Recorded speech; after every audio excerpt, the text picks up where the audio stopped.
নমস্কার, আমি মৌ। আপনারা দেখছেন জলপাইগুড়ি নিউজ। মঞ্চে ফুঁসে উঠলেন তৃণমূল নেতা কৃষ্ণ দাস। কেন নিজেকে কর্ণ বলে তুলনা করলেন, দেখুন বিস্তারিত খবর। জলপাইগুড়ি শরজেন্দ্রদেব রায়কথ সাংস্কৃতিক কলাকেন্দ্রে বৃহস্পতিবার তৃণমূল কংগ্রেসের এসসি ওবিসি সেলের সাধারণ সভা অনুষ্ঠিত হয়। সভায় জেলা নেতৃত্বের একাংশের অনুপস্থিতি নিয়ে প্রশ্ন উঠতেই বিস্ফোরক মন্তব্য করেন সংগঠনের জেলা সভাপতি কৃষ্ণ দাস। তার কথায়, অনেক সময় মনে হয় আমি মহাভারতের কর্ণ।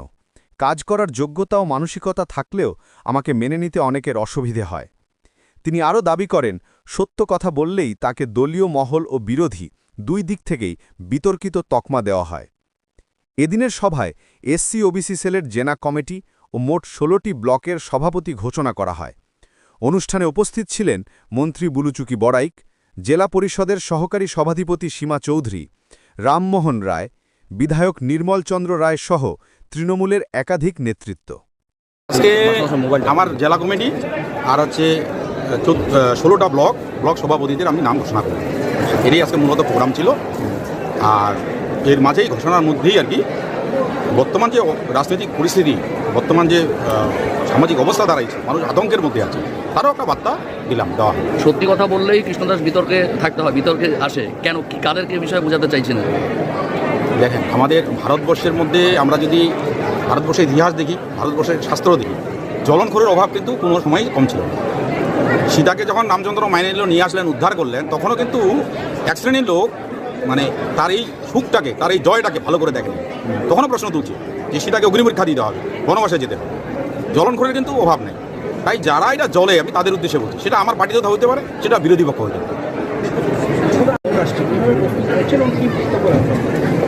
এখন একটা যদি ফুটবল টিম দেখেন, একটা যদি ক্রিকেট টিম দেখেন, এখন যদি ইন্ডিয়ার সঙ্গে মানে ব্রাজিলও হয়, প্রতিপক্ষ যদি ব্রাজিলও হয়, ইন্ডিয়ার যারা খেলোয়াড় তারা কি ভয়ে কাঁপবে? তারা কি বল ধরবে না?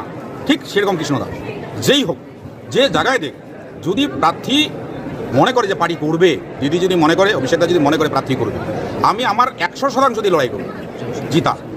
আশা রাখি সবার যে আশীর্বাদ যেভাবে আছে তাতে ভালো ফল করে আসতে পারে।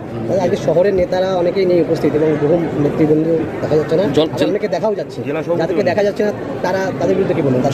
বললামই, আমি বক্তব্যের মধ্যে বলে দিলাম যে আমার কোনো সময় মনে হয় যে আমি মহাভারতের সেই কর্ণ। আমার মধ্যে গুণ আছে, আমার মধ্যে কাজ করার মানসিকতা আছে, কাজ করার যোগ্যতা আছে, বারবার আমি প্রমাণ দিছি। কিন্তু অনেক সময় আমাকে হয়তো মানিয়ে নিতে কারো অসুবিধা। জেলা সভানেত্রীও কি তাই? মানে আজকে উনিও দেখা যাচ্ছে না, উনি আমার সঙ্গে কথা বলছেন, উনি আমার সঙ্গে সব ব্যাপারে কথা বলছেন। কারণ এসআইআর নিয়ে উনি ব্যস্ত পুরা। মন্ত্রী আমাদের যেহেতু উদয়ন গুহ জলপাইগুড়ি আলিপুরদুয়ারের দায়িত্বে আছেন, আজকে অনেক প্রোগ্রাম হচ্ছে এখানে। আমারও সেখানে যাওয়ার কথা ছিল, কিন্তু আমি সেখানে বললাম যে আমার যেহেতু প্রোগ্রামটা আছে, আমার ব্লক সভাপতি সেখানে যায়, সদর টু ব্লক সভাপতি, আমাদের ব্লকও মন্ত্রীর প্রোগ্রাম ছিল, তাই বললাম তুই এটা সারিয়ে আমি এখানে প্রোগ্রামটা